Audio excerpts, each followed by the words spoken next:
Hello दोस्तों, इस video में हम कक्षा 8 का प्रश्नावली 14.3 का क्वेश्चन नंबर 5 के पार्ट 5 से लेकर 7 तक करेंगे। और इससे पिछले वाले वीडियो में हमने इस क्वेश्चन 5 के पार्ट 1 से लेकर 4 तक सॉल्व कर लिया था। ठीक है, तो देखिए क्वेश्चन नंबर 5 में हमें क्या कहा गया है कि व्यंजक के गुणनखंड कीजिए और निर्देशानुसार भाग दीजिए। तो चलिए सबसे पहले हम पार्ट 5 को करते हैं। तो ये आप देख सकते हैं पार्ट 5 में हमें ये क्वेश्चन दिया गया है। तो इसमें हमें ये जो है इसको इससे भाग करना है। तो कैसे करेंगे हम? इसके लिए सबसे पहले हम क्या करेंगे कि जो हमारा ये पूरा है इसके हम गुणनखंड करेंगे। तो इसके लिए हम देखेंगे कि इसमें हमारा कोई फॉर्मूला लग रहा है कि नहीं। तो अगर आप ध्यान से देखेंगे तो जो हमारा ये ब्रैकेट में है इसमें हमारा एक फॉर्मूला लग रहा है। कौन सा? देखिए ये हमारा ए स्क्वायर माइनस बी स्क्वायर के रूप में है, यानी कि जो हमारा ए स्क्वायर माइनस बी स्क्वायर वाला फॉर्मूला होता है वो इसमें लग रहा है। ठीक है, तो इसके बराबर में क्या होता है? ये होता है हमारा ए प्लस बी और ए माइनस बी। ठीक है, तो अब हम इसमें यही वाला फॉर्मूला अप्लाई करेंगे। सबसे पहले ये जो 5 पी क्यू है इसको हम एज इट इज लिख देंगे और इसकी जगह पर हम इसको लिखेंगे, क्योंकि ये जो है हमारा इस रूप में है। तो अब हम इस रूप में लिख देंगे। सबसे पहले ए प्लस बी है तो यहाँ पर लिखेंगे ए की जगह क्वेश्चन में हमारा पी है तो इसीलिए पी लिखेंगे। प्लस में क्या है? बी, तो बी की जगह पर हमारा इसमें क्यू है तो क्यू लिखेंगे। फिर क्या है? ए माइनस बी, तो ए की जगह पर पी है माइनस बी की जगह पर क्यू है। ठीक है, और डिवाइड में क्या है हमारा? ये है 2p ब्रैकेट में p प्लस क्यू। अब देखिए ये हमारा एक डिवाइड वाला क्वेश्चन बन गया। तो अब हम इसको कैसे करते हैं?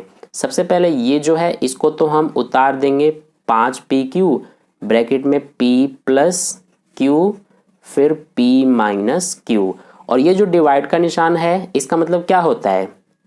ये होता है बटे में, तो इसीलिए ये पूरा आ जाएगा हमारा बटे में 2p ब्रैकेट में p प्लस क्यू।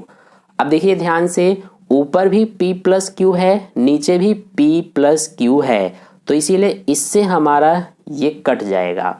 ठीक है, इसके अलावा ये देखिए ऊपर p है और नीचे भी p है तो इस p से ये वाला p कट जाएगा और इसके अलावा कुछ नहीं कट रहा है, तो इसीलिए जो बच गया उसको लिख देंगे। ऊपर ये 5 बटे में बच रहा है ये 2 और ये क्यू भी बच रहा है तो इसको भी लिखेंगे और ये भी बच रहा है हमारा p माइनस क्यू। तो यही हमारा फाइनल आंसर हो जाएगा। ठीक है, आई होप आपको अच्छे समझ में आ गया है। अब इसके बाद देखिए 6th पार्ट। तो 6th पार्ट में हमें ये दिया गया है पूरा, तो इसमें भी हम देखेंगे। सबसे पहले ये पूरा है हमारा, तो इसको हम सबसे पहले इसके गुणनखंड करेंगे। तो कैसे करेंगे? सबसे पहले ये जो हमारा 12xy है इसको उतार देंगे। ठीक है, अब इसके बाद देखिए ये जो ब्रैकेट में 9x स्क्वायर है इसको हम इस रूप में लिखने की कोशिश करेंगे और इसको हम लिख भी सकते हैं। कैसे लिख सकते हैं? देखिए ध्यान से, सबसे पहले बड़ा ब्रैकेट लगाएंगे।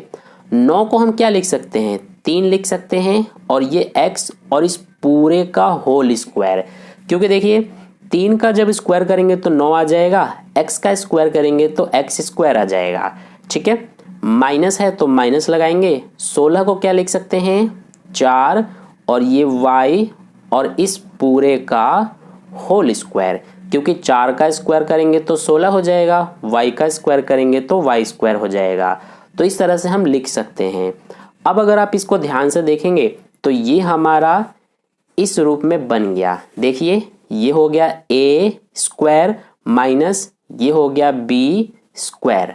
ठीक है, तो इसीलिए ये a square minus b square के रूप में बन गया। तो अब हम इस रूप में लिख देंगे इसको। ठीक है, तो कैसे करेंगे? सबसे पहले ये जो है इसको उतार देते हैं। डिवाइड में हमारा है 4xy ब्रैकेट में 3x प्लस 4y। अब देखिए इसको उतारेंगे 12xy और ये हमारा a square minus b square के रूप में है, तो सबसे पहले हम किस रूप में लिखते हैं, a प्लस बी के रूप में। तो यहाँ पे लिखेंगे a का मान ये पूरा है हमारा 3x प्लस फिर क्या आता है b, तो b का मान ये पूरा है 4y।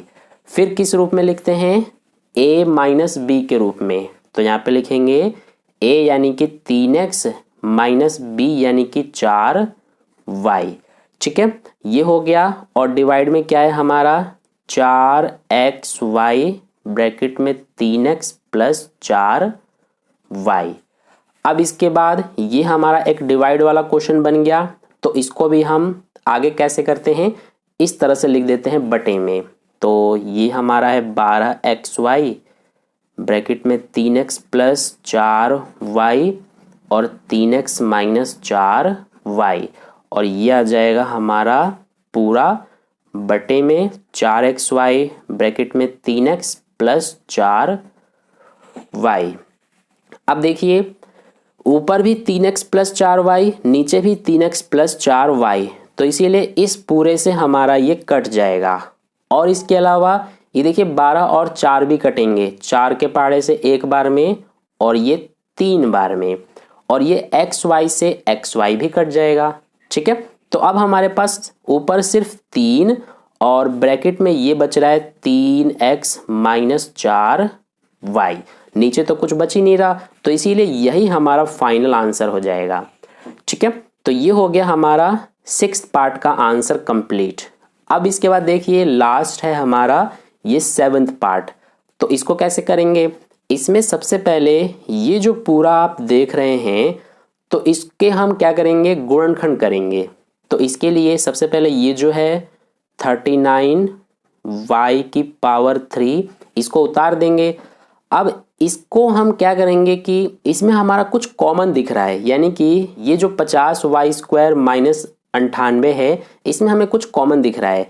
देखिए 50 होता है हमारा 25 गुना 2, 98 होता है हमारा 49 गुना 2, यानी कि इन दोनों में ये देखिए 2 हमें कॉमन दिख रहा है, तो इसीलिए 2 को हम कॉमन ले लेंगे। तो यहाँ क्या बचा, ये 25 बच गया और ये y स्क्वायर भी बच रहा है। इसके अलावा यहाँ पर क्या बचा, माइनस उतार देंगे, तो यहाँ पे बचा है 49। ठीक है, डिवाइड में क्या है हमारा, यह है 26y स्क्वायर ब्रैकेट में 5y प्लस 7। अब इसके बाद देखिए आगे क्या करेंगे हम, ये जो है इसको तो उतार देंगे, गुणा में 2 भी उतार देंगे। अब ये देखिए 25y स्क्वायर है, तो इसको क्या कर सकते हैं हम, 25 को लिख सकते हैं 5y स्क्वायर को y और इस पूरे का स्क्वायर, क्योंकि 5 का स्क्वायर 25 और y का स्क्वायर y स्क्वायर। ठीक है, तो इस तरह से हमने लिख दिया। ऐसा इसलिए लिख रहे हैं हम ताकि ये हमारा a square minus B square के रूप में आ जाए। फिर ये माइनस और ये 49 है, तो इसको लिख सकते हैं हम 7 का स्क्वायर। ठीक है, क्योंकि 7 का स्क्वायर 49 होता है।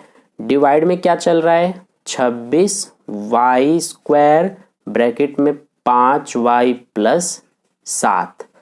अब इसके बाद क्या करेंगे हम कि देखिए सबसे पहले इसको तो उतार देते हैं, 39y की क्यूब गुणा में 2। अब ये हमारा ये देखिए a square minus B square के रूप में है ये, यानी कि इस रूप में है, तो इसके बराबर में क्या होता है, a प्लस बी और a माइनस बी। तो इसीलिए अब हम इस रूप में इसको लिखेंगे। तो सबसे पहले a प्लस बी है, a का मान इसमें देखिए 5y है, तो इसीलिए a की जगह पे 5y प्लस b की जगह पे 7 है। फिर a माइनस बी, तो a का मान 5y माइनस b का मान 7 है।